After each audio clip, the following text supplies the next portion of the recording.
Hi అండి, నేను మీ recipe Rambabu. ఈ వీడియోలో ఒక మంచి చికెన్ లివర్ ఫ్రై ఎలా చేయాలో చూపిస్తాను. మీరు ఎప్పుడైనా చికెన్ తెచ్చుకున్నప్పుడు ఒక 200 గ్రామ్స్ లివర్ ఎక్స్ట్రా వేయించుకోండి. నేను చూపించిన పద్ధతిలో స్టెప్ బై స్టెప్ జాగ్రత్తగా చేస్తే మీకు మంచి చికెన్ లివర్ ఫ్రై వస్తుంది. లివర్ అంటే ఇష్టం లేని వాళ్ళు కూడా ఎగబడి తింటారనమాట. సో ఇంక వీడియోలోకి అయితే వెళ్ళిపోదాం. ముందుగా ఒక 200 గ్రాముల లివర్ తీసుకొని ఒక టీ స్పూన్తో ఉప్పు, పావు టీ స్పూన్ పసుపు, ఒక టీ స్పూన్ కారం వేసేయండి. అలాగే అర టీ స్పూను జీలకర్ర పొడి, 1.5 టీ స్పూను కొత్తిమీర పొడి, దాంతోపాటు అర టీ స్పూన్ గరం మసాలా వేసుకోండి. ఇప్పుడు ఈ ఇంగ్రీడియంట్స్ స్పైసెస్ ఏవైతే ఉన్నాయో ఇవన్నీ మన చికెన్ లివర్కి బాగా పట్టేలాగా మిక్స్ చేసుకోండి. గుర్తుపెట్టుకోండి, ఒక 2 నుంచి 3 నిమిషాలు బాగా కలుపుకోండి. ఆ తర్వాత 15 నిమిషాలు దీన్ని పక్కన పెట్టేయాలన్నమాట. 15 నిమిషాల తర్వాత ఒక కళాయి తీసుకొని 2 టేబుల్ స్పూన్స్తో నూనె వేసి, నూనె కొంచెం మరిగిన తర్వాత దాంట్లో అర టేబుల్ స్పూను జీలకర్ర వేసుకోండి. అలాగే కొంచెం కరివేపాకు రెమ్మలు, ఇంకా ఒక ఉల్లిపాయని ఇలా చిన్న ముక్కల కింద కట్ చేసి వేసుకోండి.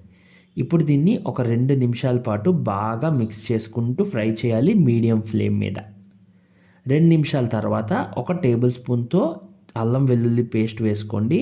ఈ అల్లం వెల్లుల్లి పేస్ట్ని కూడా ఇంకో 2 నిమిషాలు ఇలా కలుపుతూ మీడియం ఫ్లేమ్ మీద ఫ్రై చేయండి.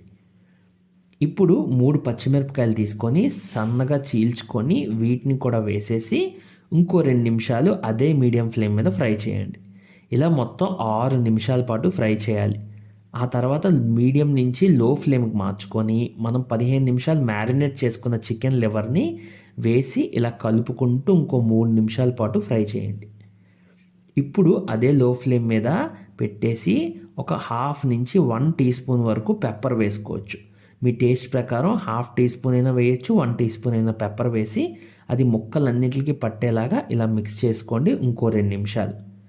ఇప్పుడు ఒక 5 టేబుల్ స్పూన్స్ దాకా నీరు వేసుకొని మళ్ళీ ఈ చికెన్ లివర్ని మొత్తం కలుపుతూ ఫ్రై చేయండి ఇంకో 2 నిమిషాలు. నేను టైము నిమిషాల్లో చెప్తున్నాను కదా, అవన్నీ ఎక్కడైనా నోట్ చేసి పెట్టుకోండి, మీకు హెల్ప్ అవుతుంది. నేను ఎగ్జాక్ట్ టైంతో చెప్పాను అనమాట. ఇప్పుడు దాన్ని 10 నిమిషాల పాటు మనం బాయిల్ అవ్వడానికి వదిలేయాలి. 10 నిమిషాల పాటు లో ఫ్లేమ్ మీద బాయిల్ అయినిచ్చాక మనకు నీరంతా దాదాపు ఇంకిపోయి ముక్క కూడా ఆల్మోస్ట్ ఉడికిపోతుంది అనమాట. ఇప్పుడు దీంట్లోకి మనం టేస్ట్ కోసం కొత్తిమీర వేసుకొని ఇంకొక 2 నిమిషాలు కలుపుకోవాలి. అలా 2 నిమిషాలు కలిపిన తర్వాత మనం దించేసి కొంచెం చల్లార్చుకొని తింటే అద్దరిపోయే chicken liver fry ready. Video చూశారు కదా, నచ్చిందో లేదో ఎలా ఉందో నాకు కామెంట్ చేసి చెప్పండి ఫ్రెండ్స్. నేను మీకోసం ఇంకా మంచి మంచి వంటలు, ఎవరు చేయలేని వంటలు తెలుగులో కూడా ట్రై చేసి తెస్తాను. సో మీకు అవన్నీ చూడాలి అనిపిస్తే ఛానల్ని సబ్స్క్రైబ్ చేసుకోండి. ఈ లివర్ ఫ్రై మాత్రం జాగ్రత్తగా ట్రై చేయండి, వీడియోని సేవ్ చేసుకోండి కుదిరితే. అప్పుడు మీకు ఏంటి అంటే ట్రై చేసేటప్పుడు చూడడానికి ఒక ఛాన్స్ ఉంటుంది. నేను చెప్పింది ఏదైతే 2 నిమిషాలు 3 నిమిషాలు లో ఫ్లేమ్ హై ఫ్లేమ్ ఉన్నాయో అవి అలాగే పాటిస్తూ చేయండి. మంచి చికెన్ లివర్ ఫ్రై ట్రై చేస్తారు. వీడియో నచ్చితే ఒక్క లైక్ చేయండి.